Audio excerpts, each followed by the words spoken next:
Good morning, Zarina and Aljo. Magandang umaga, Pilipinas. Narito na po ang latest sa lagay ng ating panahon. Bagyong Ferdy lumakas pa habang patuloy ang pagkilos papalapit sa may extreme northern Luzon. Huli po yung namataan sa layong 510 kilometers silangan ng Calayan, Cagayan.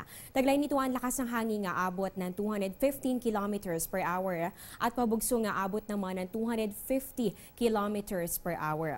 Inaasahan po natin ang pagkilos ng Bagyong Ferdy ay pa west-northwest sa bilis na 22 kilometers per hour. At ayon kay Pag-asa weather forecaster Buddy Javier, posible po na ito po'y bukas ng umaga ay maglandfall o tumama dito yan sa bahagi ng Batanes. At kung mapanatili ang taglay na bilis at direksyon, posible po yang mag-exit ng Philippine boundary bukas ng gabi. Sa ngayon naman, nakataas ang Tropical Cyclone Warning Signal number 3. Diyan po yan sa bahagi ng Batanes kung saan inaasahan ang lakas ng hangin nga abot ng 121-170 kilometers per hour. Sa loob po ito ng 18 oras. Signal number 2 naman ang nakataas dito yan sa northern part ng Cagayan. Kasama rin dito ang Babuyan Group of Islands. Dito naman posible ang 61 to 120 kilometers per hour na lakas ng hangin sa loob ng 24 oras. At ang signal number 1 naman dito po yan sa natitirang bahagi ng Cagayan, Northern Isabela, Kalinga, Apayao, Abra at ganun din sa Ilocos Norte. Dito naman paghandaan ang lakas ng hangin nga abot ng 30 to 60 kilometers per hour. Sa loob po ito ng 36 hours.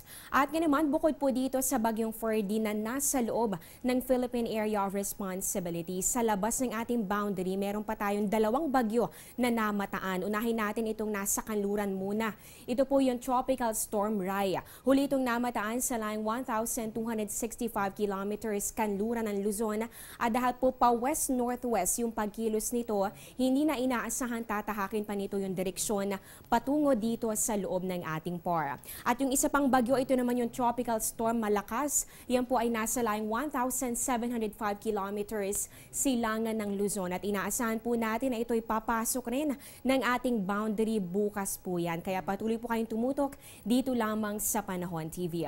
Sa inaasahang lagay ng panahon sa mga susunod na oras, mararanasan ang masungit na panahon sa mga lugar na nasa ilalim ng Tropical Cyclone Warning Signals number 3, number 2 and number 1. Kabilang po dito ang Batanes, northern part ng Cagayan at ganun din ang Babuyan Group of Islands. Inaasahan naman natin ang mga pag-ulan na may kasamang pagbugso ng hangin. Dito yan sa bahagi po ng Isabela, ganun din sa may Apayao, Kalinga, Abra, Ilocos Norte at ganun din sa natitirang bahagi pa ng Cagayan.